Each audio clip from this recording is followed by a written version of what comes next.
कहानी झुका हुआ चीड़ का पेड़। अध्याय जंगल और आत्माएं। श्रेणी चीनी पौराणिक कथाएं। नमस्कार दोस्तों, आज हम एक ऐसी कहानी लेकर आए हैं जो हमें प्रकृति से जुड़ी गहरी समझ और करुणा का संदेश देती है।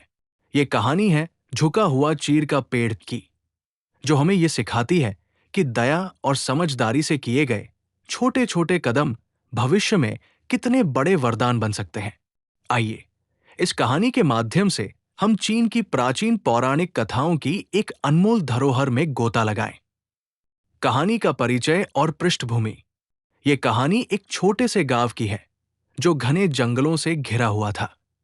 उस गांव में एक लकड़हारा रहता था जो अपनी मेहनत से जंगल से लकड़ियां काटकर परिवार का पालन पोषण करता था। लकड़हारे का नाम था हुआंग। हुआंग एक साधारण इंसान था, लेकिन उसकी सोच और दिल बहुत बड़ा था।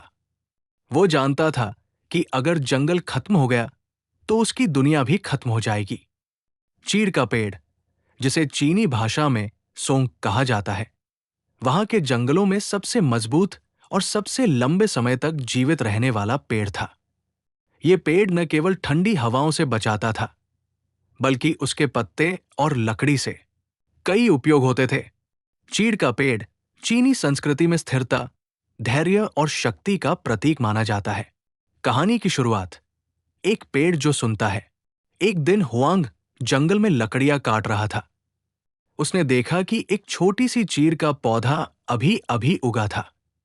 आमतौर पर लकड़हारे उस तरह के छोटे पौधों को भी काट देते थे ताकि वे बड़े होकर जंगल का हिस्सा बन सकें, लेकिन हुआंग ने उस पौधे को छोड़ दिया। उसने महसूस किया कि ये छोटा पौधा भी जंगल का भविष्य है। यहां से कहानी का पहला बड़ा पहलू सामने आता है, एक ऐसा पेड़ जो सुनता रहे। मतलब, पेड़ सिर्फ हवा में झुकते डुलते नहीं हैं, वे प्रकृति की हर आवाज को महसूस करते हैं, हर बदलाव को समझते हैं। और हुआंग ने इस बात को समझा। उसने उस छोटे पौधे को बचाकर उसकी बात सुनी, उसकी रक्षा की। संघर्ष, अकाल और ठंड की मार। समय बीता और अचानक गांव पर अकाल आ गया। फसलें सूख गई और ठंड भी बहुत तेज हो गई। पूरे गांव में लोग भूखे और ठंडे रहने लगे। जंगल का भी हाल खराब था। कई पेड़ सूखने लगे, जंगल की हरियाली कम हो गई। हुआंग का परिवार भी इस विपत्ति से अछूता नहीं था। उनके पास छिपने और गर्माहट पाने का कोई ठोस माध्यम नहीं था। ऐसे में हुआंग ने उस छोटे चीड़ के पेड़ की तरफ देखा जिसे उसने बचाया था। पेड़ अब बड़ा हो चुका था, लेकिन एक अजीब बात हुई। वो अपने तनों को झुकाकर हुआंग और उसके परिवार के लिए एक आश्रय बना गया। मोड़, चीड़ का पेड़ बनता है परिवार का सहारा। चीड़ का पेड़, जो अब बड़ा और मजबूत हो चुका था, अपने झुके हुए डाले फैलाकर ठंडी हवाओं से परिवार को बचाने लगा। पेड़ की हरियाली, उसकी छाव और उसकी लकड़ी ने हुआंग के परिवार को ठंड और भूख से राहत दी। वे पेड़ के नीचे बैठकर ठंड से सुरक्षित रहे और उस पेड़ की छाया में उनकी उम्मीदें भी फिर से जाग उठीं। यहां कहानी में एक बड़ा मोड़ आता है। जो दया और करुणा हमने एक छोटी सी चीड़ की पौध को दी, वही हमें विपत्ति के समय आश्रय और सुरक्षा देती है। ये पेड़ जो झुका लेकिन टूट नहीं, एक जीवित उदाहरण बन गया कि दया के बीज कभी व्यर्थ नहीं जाते। सीख और नैतिकता। दया के बीज से भविष्य की छाया। ये कहानी हमें ये सिखाती है कि दया और करुणा के छोटे छोटे काम आज लगते छोटे हो सकते हैं, लेकिन वे भविष्य में हमारी सबसे बड़ी ताकत बन जाते हैं। लकड़हारे हुआंग ने उस पौधे से की गई दया ने न केवल जंगल को बचाया, बल्कि अपने परिवार को भी मुसीबतों से निकाला। हमें भी अपने जीवन में ऐसी ही सोच अपनानी चाहिए, चाहे वो प्रकृति के प्रति हो, मानवता के प्रति हो, या फिर किसी भी जीव के प्रति दया का बीज बोना चाहिए।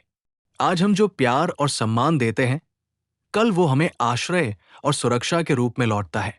वास्तविक जीवन के उदाहरण। जैसे किसान अपने खेत में जागरूकता से काम करता है, ठीक वैसे ही हमें प्रकृति के साथ सहजीवन की भावना रखनी चाहिए। जंगलों की कटाई को रोकना, पेड़ लगाना और उन्हें बचाना ये केवल पर्यावरण के लिए ही नहीं, बल्कि हमारे भविष्य के लिए भी जरूरी है। दुनिया के कई हिस्सों में, जैसे भारत के हिमालयी क्षेत्रों में, स्थानीय लोग जंगलों को संरक्षित करते हैं क्योंकि वे जानते हैं कि जंगल ही उनकी जीवन रेखा है।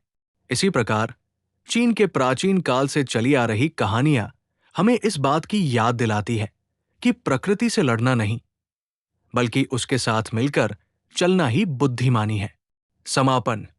तो दोस्तों, झुका हुआ चीर का पेड़ सिर्फ एक कहानी नहीं, बल्कि दया, करुणा और सहजीवन की एक जीवंत मिसाल है। यह हमें बताती है कि कभी कभी झुकना कमजोरी नहीं, बल्कि सबसे बड़ी ताकत होती है।